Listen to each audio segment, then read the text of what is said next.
अमित शहा यांच्या बयानावर विरोधी पक्ष खूप आक्रमक होता. आमदार विकास ठाकरे काँग्रेसचे आमच्यासोबत आहेत. भाऊ काय म्हणाल? मला वाटते की अमित शहाजींनी जे स्टेटमेंट दिलं आहे आणि त्याच्या विरोधात आज संविधान चौकातनं विधानभवनापर्यंत सर्व महाविकास आघाडीच्या आमदारांनी मोर्चा काढत निषेधसुद्धा केला आहे. परमपूज्य डॉक्टर बाबासाहेब आंबेडकरांनी जे संविधान बनवलं भारताचं आणि जगभरातले लोक त्यांना आदराने बघतात आणि त्यांच्याविषयी असे अपमानास्पद वक्तव्य करणाऱ्या अमित शहानी माफी मागावी हीच सर्वांची मागणी आहे.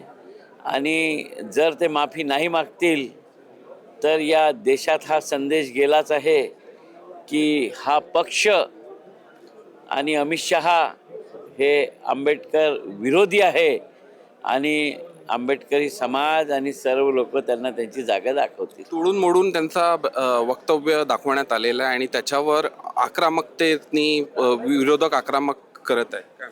ते तोडून मोडून नाही, पण जे बोलले ते त्यांचे शब्द आहे ना.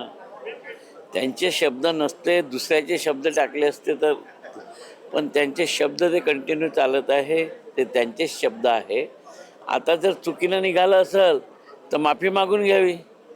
त्यांच्याकडनं नरेंद्र मोदीजींनी माफी मागून घ्यावी देशाची, तर विषय संपेल. परंतु माफी नाही मागितली तर मला नाही वाटत की यांना या देशातली जनता सोडेल. आमदार विकास ठाकरे होते पश्चिम नागपुरातून काँग्रेसचे. नेमकं त्यांचं मत आहे की त्यांनी माफी मागावी.